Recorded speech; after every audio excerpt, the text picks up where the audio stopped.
¿Sabías que en España sí existen figuras para sancionar la violencia vecinal, mientras que en Argentina todavía muchas personas quedan atrapadas en ese vacío legal? Te voy a pasar a explicar por qué. Si vieron mis videos anteriores o medianamente me siguen en mi cuenta, saben que vengo, lidiando con la violencia vecinal hace un par de años. Y eso es por algo muy simple. En Argentina no hay una figura en el Código Penal que sancione el acoso vecinal o la violencia vecinal, como le llaman en España, que sí ya legislaron sobre eso. En Argentina conocemos lo que es la violencia institucional, la violencia laboral, la violencia de otro tipo, pero no la violencia vecinal. Por eso muchas fiscalías, en principio, rechazan este tipo de denuncias o las minimizan, que en general vienen arraigadas de contradicciones, como denuncias por música fuerte, con baffles, como fue mi caso. Ahí empezó el principio de la violencia, cuando tus vecinos empiezan a intentar arruinar tu reputación, hablando mal de vos, contándoles a todos, diciéndoles esa gran frase de está crazy, no sabe lo que dice. Eso ya es violencia vecinal.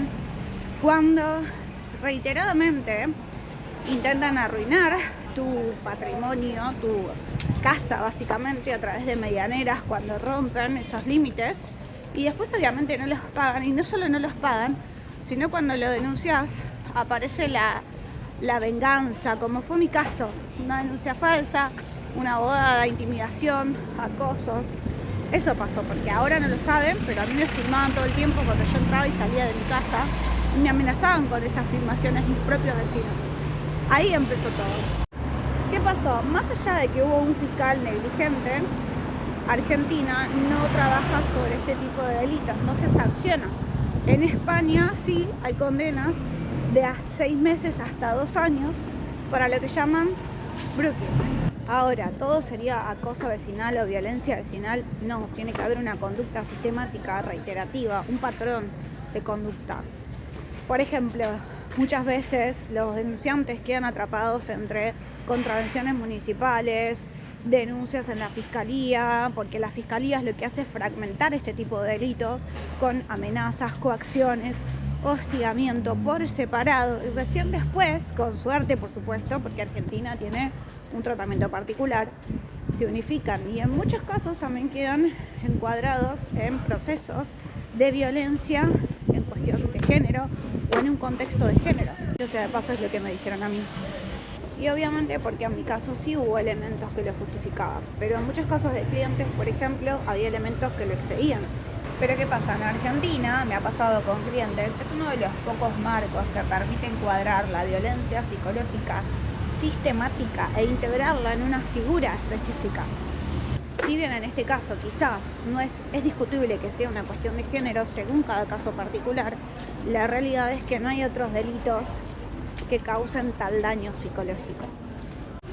Por eso mi desafío es que empecemos a hablar de esta figura de violencia vecinal o de acoso vecinal y aprender a identificarlo también, porque me pasa más allá de mi propia experiencia personal, que creo que es la misma prueba clara que puede sentar precedente en la violencia sistematizada y permanente en cada uno de los tipos.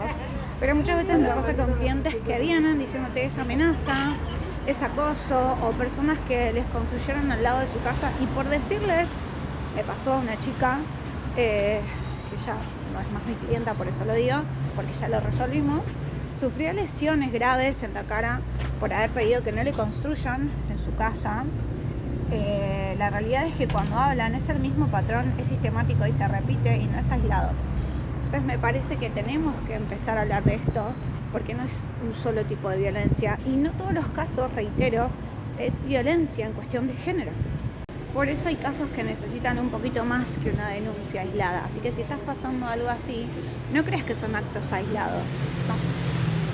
Busca asesoramiento porque realmente se necesita un poco más que una denuncia. Y cualquier cosa, alguien que lo vive y está intentando sentar precedentes sobre esto, te puede ayudar muchísimo. Y si no, déjame tu comentario. ¿Sabías sobre esto? ¿Qué opinas? Te leo.